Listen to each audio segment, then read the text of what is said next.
Ilan sa kanila ay sina Terence Calatrava, former Undersecretary of Office of the Presidential Assistant of the Visayas of the Philippines, Kong Roman Romulo of Pasig City, Kong Jojo Ang of Uswag Ilonggo Party List, Congressman Patrick Michael Vargas of Quezon City, Kong Juan Carlos Arjo Aitayde of Quezon City, Nicanor Nicky Briones of Aga Party List, Congressman Marcelino Marcy Teodoro of Marikina, Congressman Florida Robes of San Jose del Monte, Bulacan, Congressman Leandro Jesus Madroño of Romblon, Congressman Benjamin Benji Agarao Jr., Congressman Florencio Gabriel Bemnoel of Anwaray Party List,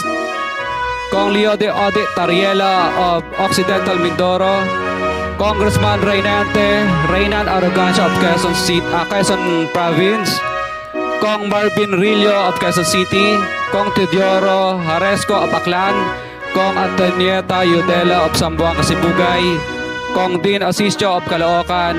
Kong Marivico Pilar of Quezon City. 21. Mayroon ding mga kinatawan ng ilang politiko na nakikipagtakbo sa amin upang manghingi ng porsyento kapalit ng mga porsyento ng mga proyekto. Ang mga porsyentong ito ay 25% ay ipinipilit sa amin bilang karaniwang kalakaran na wala akong kakainang tanggihan. Ilan sa kanila ay sina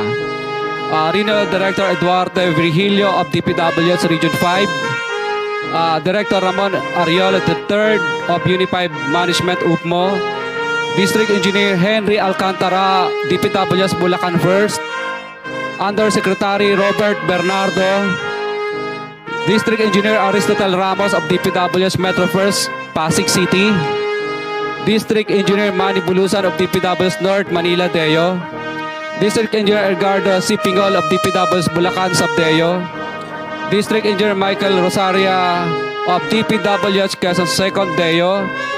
Karamihan sa mga kawani ng DPWs na nabanggit sa itaas ay paulit-ulit na binabanggit ang delivery ng pera ay para sa kaisaldi ko na dapat at least 25%.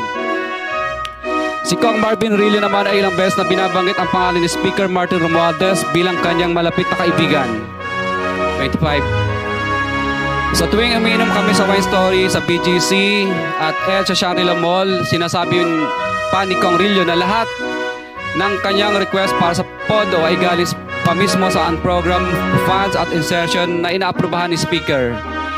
Ang tao ni Marvin Rillo na si Bugs Magalong ang pumupunta sa amin para kunin ang pera sa aming opisina